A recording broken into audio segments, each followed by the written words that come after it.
So, come up to the lab and see what's on the slab. I see you shiver with anticipation.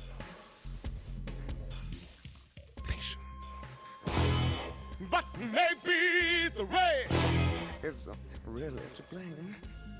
So I'll remove the cause. But not the symptom.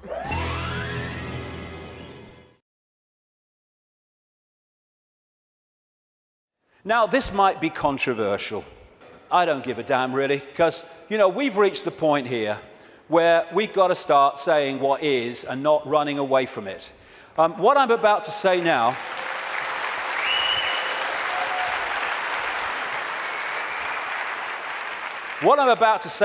virtually no one else, there are some, and some that, you know, some of them are characters I don't really would like to spend an evening with, to be honest, and some are. But most people, the overwhelming majority of people in what we call conspiracy research, won't touch this subject, right? Well, I'm going to bloody touch it because I'm sick of it. And I'm sick of people being frightened and intimidated into not touching it. Thank you.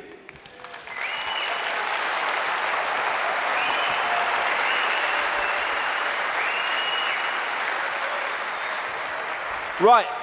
First of all, we as a human race have got to get our freaking heads around what this is, because it ain't what we're told it is. It's not about what's right and beneficial for Jewish people. Jewish people are its victims, not its beneficiaries. Jewish people have been hung out to dry again and again by this crowd that claim to have their best interests at heart, like hell they do. That's why I call this Rothschild Zionism. It was created by them, it is controlled by them to this minute, and it was created as a secret society within the web to massively contribute to the manipulation and control of our global society and individual countries, etc., etc. It's Rothschild Zionism. Anti-Zionism is not anti-Semitism, not that anti-Semitism means what we think it does, because Zionism is not about Jewish people. Even in its play-out way or world, it is a political system, a political philosophy. At its core, it is a secret society putting its agents in places of power. One of the very few things that Joe Biden, Vice President of the United States, has ever said, which is true, is you don't have to be Jewish to be a Zionist. Because of the propaganda, we equate Zionism with Jewish people. It's not how it is. To a very, very large extent. How many people know this? How many Jewish people around the world are protesting, have organizations created to protest against Zionism? Zionism and Judaism are diametrically opposed. Zionism is state-organized terror. How many times do we see this in the newspapers? Never. End of Zionism equals peace. Israel, stop killing Palestinians. I am Jewish and I want that. Why don't we hear about this? We condemn any Zionist aggression against Iran. I thought every Jewish person in the world wanted to bomb Iran. That's what the media seem to give us an indication about. Another Jew against Zionism. Over and over. Zionist spokesmen do not represent world Jewry. How many people... I thought Ahmadinejad of Iran is supposed to be the great demon of all Jewish people. Look at it. The demonization comes from Rothschild Zionism. We've been totally misled about what it is. Rothschild dynasty created Israel. It paid for the first people out of Europe to go and people Israel after the war. It paid for the building of the Knesset. It paid for the building of the Supreme Court building with all its Illuminati symbols all over it. And some of the people who've broken out of the family, I quote one of them in my book, have actually said, and as I've been saying for years, because it's bloody obvious, that Israel is not the homeland of Jewish people, it is the fiefdom of the Rothschild dynasty, created out of Rothschild Zionism, a secret society. And Rothschild Zionism has been used via Israel to devastate, slaughter torture an entire nation of human beings while claiming to be against terrorism.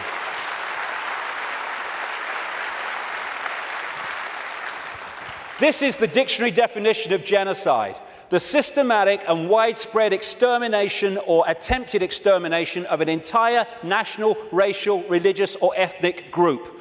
Never can what is happening in Palestine and Gaza have been described so accurately. More and more people killed through war, killed through bombing attacks, killed through shootings, killed through lack of food and adequate medical care. Gaza, the most crowded piece of land on earth, is little more, ironically, than a concentration camp. And the world looks on. This is the face of Palestine. Well, tell me what you see. Combat boots. Yeah, another terrorist 5-year-old. And all the time, Palestinian homes are being demolished in occupied land and given over to these extremist settlers who believe they have a right to it because it says so in some bloody Bible. And then we've got this security fence, which has taken great tracts of Palestinian land, all against international law and all the rest of it. And here is a children's playground being sacrificed as the wall security fence continues its endless way. This green is Palestinian land in 1946. Then we see what has happened since. This is 2000. We're in 2010 now. It's much smaller than that. What was I saying? The systematic and widespread extermination or attempted extermination of an entire national, racial, religious, or ethnic group. And I say to these Rothschild Zionists, don't you bloody dare talk about racism of others when you are behind this.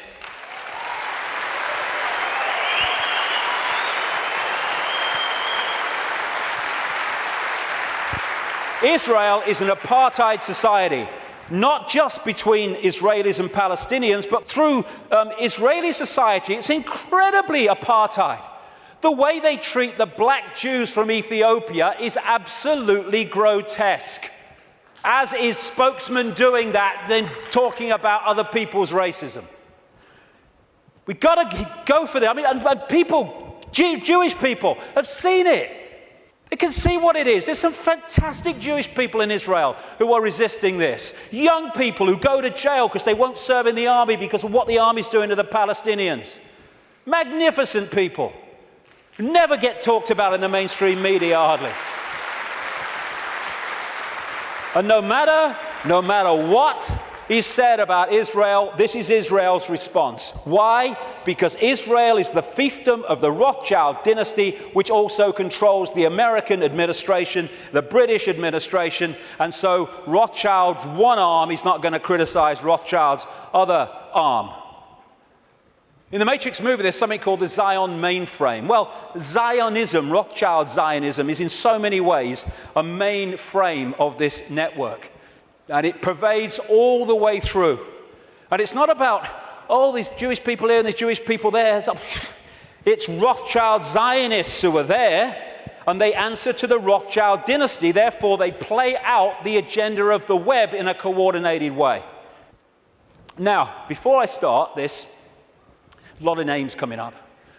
I'm going to go just through a bit of the American administration and a few other things, just to give you a feel for it, for people that haven't seen the extent of this. Before I start, one fact. Jewish people in America are less than 2% of the population. A significant number of them will not be Rothschild Zionists, and therefore the ratio of Rothschild Zionists is even smaller, significantly smaller than the 2%. Okay. Obama's immediate handler is a guy called Rahm Emanuel. He has served in the Israeli army. He's the White House Chief of Staff. He does whatever he says. His father, Emanuel's father, was a terrorist in the Irgun terrorist group that bombed Israel into existence in 1948. And this is the relationship between Rahm Emanuel, he's the kind of Peter Mandelson of America, and Obama. Hey, you want a Nobel Peace Prize? I can sort it, son. I can sort it, son. No problem. All pictures like that, by the way, are by a guy called David Dees, who's a political artist, brilliant, American, works out of Sweden. Uses images so powerfully to tell 1,000 words as they go. This guy is the second handler in the White House. His name's David Axelrod, Rothschild Zionist, and he was the man who orchestrated the entire election campaigns of Obama against Hillary Clinton and then against John McCain. The main funder and orchestrator of the funding in terms of individuals of Obama was a guy called George Soros, Rothschild Zionist, who manipulates countries and uses his networks and funding to create coups in countries where they want to change the regime change. And he bets on currencies like he bet on the pound years ago and makes a fortune out of the demise of the economy of other countries because he has no empathy. Henry Kissinger, massive Rothschild Zionist, has served that dynasty's agenda for 40 years, if not 50 years. And he's now an advisor to Obama, even though he's officially a Republican. The American economy, the American economic team, is led by Timothy Geithner, Treasury Secretary, Rothschild Zionist, and Larry Summers, Rothschild Zionist. The entire Obama budget is run by the budget director, Peter Orszag, Rothschild Zionist. This man was advising the Russian treasury when the Russian governments were giving state assets away to Rothschild Zionist oligarchs, including Roman Abramovich, the owner of Chelsea Football Club, by the way. It's very easy to become a billionaire when a state says, have these assets worth billions of pounds. Thank you very much. It's a piece of cake. You could buy a football club if you want. And this man's company was also advising the Icelandic central bank in the run-up to the Icelandic crash. The Federal Reserve in America, which controls the American economy in so many ways, it's a privately owned, not government-owned central bank, and it's privately owned by the Rothschilds and the affiliates of the Rothschilds, is Bernard Bernanke, Rothschild Zionist. He replaced Alan Greenspan, Rothschild Zionist, who was head of the Federal Reserve from Reagan Bush right up into the Boy Bush administration, and he systematically took away the checks and balances which allowed the mayhem of 2008 to unfold. We keep hearing about Goldman Sachs and all the mayhem that it's created, both in the crash of 2008 and the crash of the economy in Greece, fundamentally involved Goldman Sachs. Goldman Sachs is a fiefdom of the Rothschilds, headed by Lord Blankfein, Rothschild Zionist. The World Bank, headed by a Rothschild Zionist. The IMF, International Monetary Fund, headed by a Rothschild Zionist. European Central Bank, headed by a Rothschild Zionist. A stream of so-called czars, as they call them in America, controlling different policies and policy areas of the Obama administration, Rothschild Zionists, including Cass Sunstein, who has actually written a paper saying people who have conspiracy theories should either be banned from expressing them or taxed for expressing them. Taxed! Climate change policy in the Obama administration is controlled by Carol Browner, Rothschild Zionist, and Todd Steen, Rothschild Zionist. Major area of policy. The American administration is utterly awash with Rothschild Zionists, and that is not by accident. It's because they're agents of the dynasty or agents of the control system. It's not about race. Mossad is not the intelligence agency of Israel. It's the intelligence agency of the Rothschilds, and that's why it turns up all over the world in false flag set up terrorist events and assassinations and all that stuff, because it's not carrying out the policy of Israel, it's carrying out the policy of the Rothschilds that control Israel. Now let's look at 9/11. The World Trade Center lease was purchased just a few weeks before 9/11 by Larry Silverstein, Rothschild Zionist, and Frank Lowy, Rothschild Zionist, and the deal was done with this guy called Eisenberg, Louis Eisenberg, Rothschild Zionist, the head of the New York Port Authority. The head of the CIA, who investigated what happened on 9/11, George Tenet, Rothschild Zionist. The Patriot Act, which was brought out, the Orwellian Take Your Freedoms Away Patriot Act in America, was co-authored, justified by 9/11, though it was written before because they knew it was coming, by Michael Chertoff, whose mother was a Mossad agent and who became the second head later of Homeland Security, an organization Orwellian that was justified by 9/11. At the time of 9/11, in the run-up to it, and then the war on terror and all that stuff, the Pentagon was dominated by Paul Wolfowitz, Rothschild Zionist, Dov Zakheim, the comptroller, who managed to lose trillions of dollars and still got away with it. And by the way, when one announcement was made of how much he'd lost or had gone missing in the Pentagon, they announced it on September the 10th, 2001. I wonder if they realized that because of that, it would never see the light of day. Dov Zakheim, Rothschild Zionist, and people like Douglas Feith or Feith, Rothschild Zionist in the Pentagon.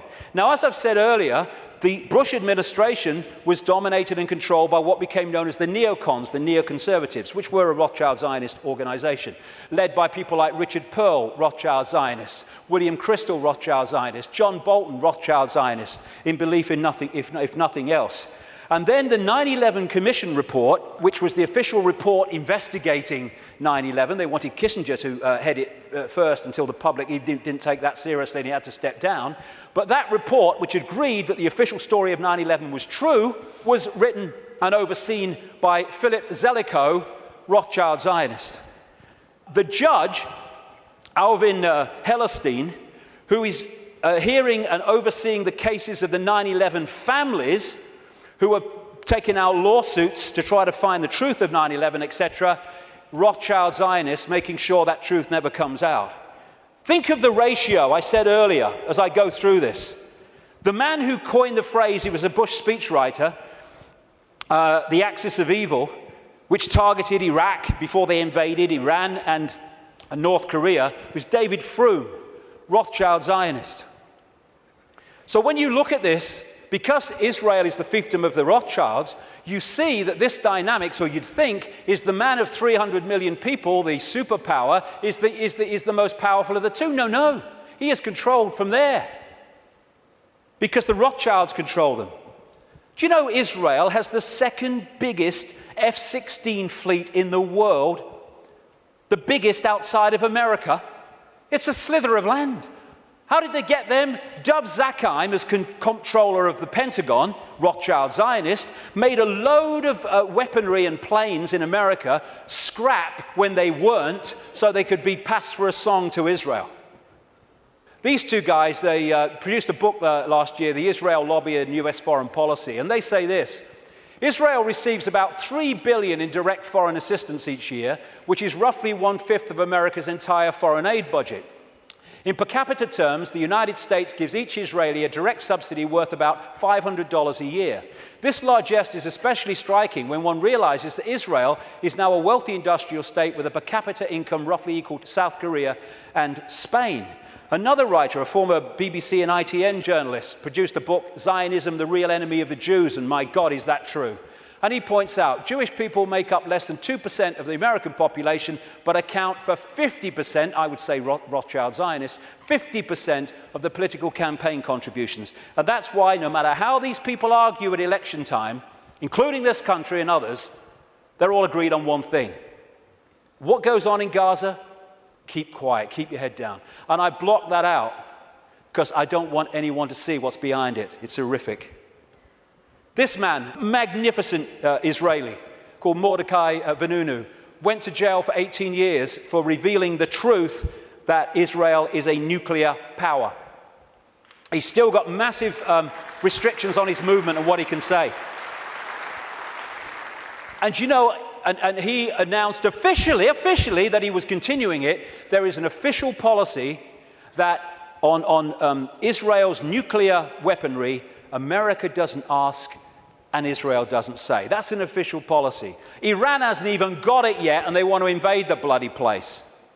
This lady, Kay Griggs, was married to a colonel in the United States Marine Corps, and as a result, she was given a tour of the Middle East section of the State Department. there's a video on the internet where she tells of her experience.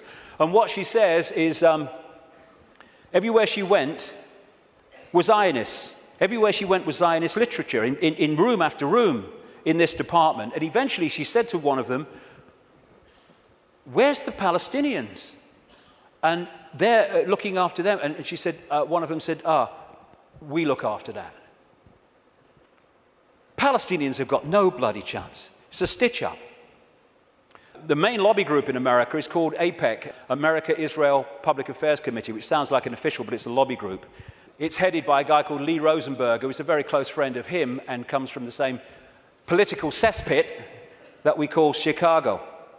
So when this question is asked, Americans, do you dare to say Israeli terrorism? No, no, because of the way it's controlled, like I say. The Rothschild Zionists control the media and Hollywood. Don't take my word for it. Los Angeles Times columnist Joel Steen, Rothschild Zionist, wrote an article proclaiming that Americans who don't think Jews, I would say Rothschild Zionists, control Hollywood, are just plain dumb. I had to scour the trades to come up with 6 Gentiles in high positions at entertainment companies, but lo and behold, even one of that 6, AMC President Charles Collier, turns out to be a Jew. As a proud Jew, I want America to know of our accomplishment. Yes, we control Hollywood. Leading Israeli paper columnist said, the Jews, Rothschild Zionists, I would say again, the Jews do control the American media. This is very clear, and claiming otherwise is an insult to common knowledge. And what do the media do? They keep the truth from us and keep us diverted from what's really going on. It's an elephant in the bloody living room, and people are terrified of going there because they're terrified of being called racist and anti-Semitic and all that. They'll call you anti-Semitic. I don't give a shit. I don't give a shit.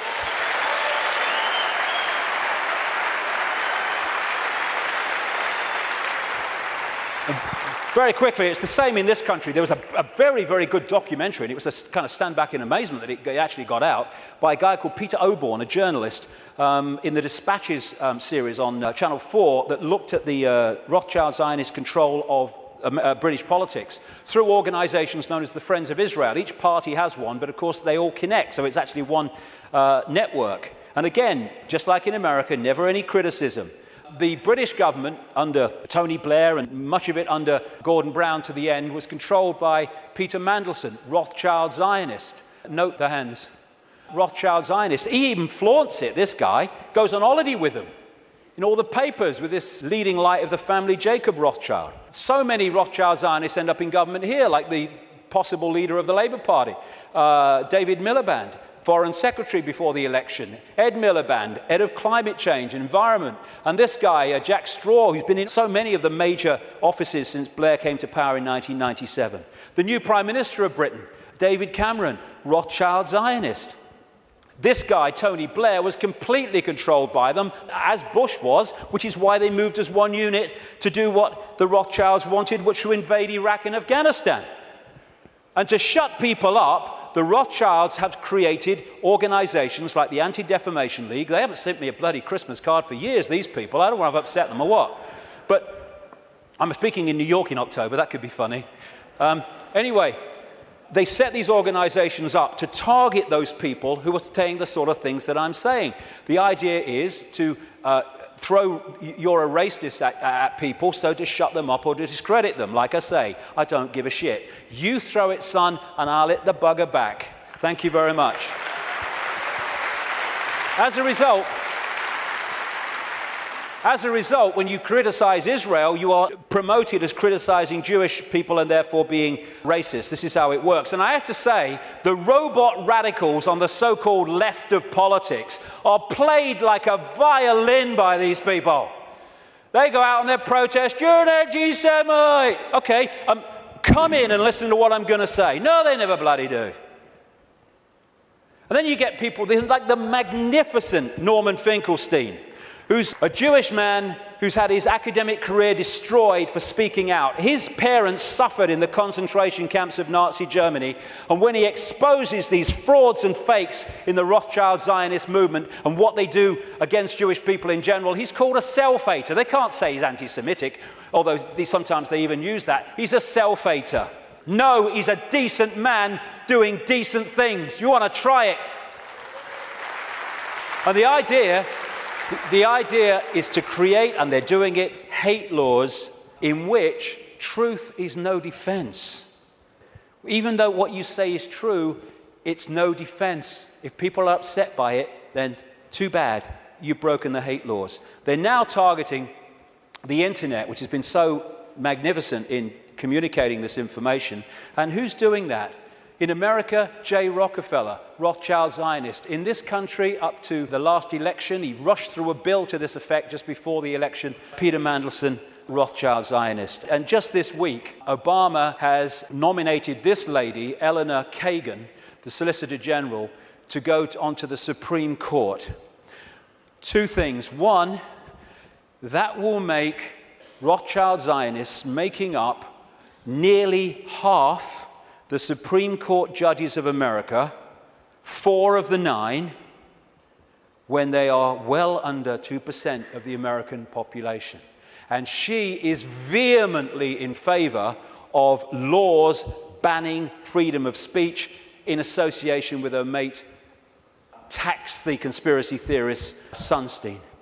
It is an elephant in the living room, and we need to address it if we are going to unravel this cabal, because they don't want to frighten us into not going here for any other reason than they know if we go here, so much is going to unravel.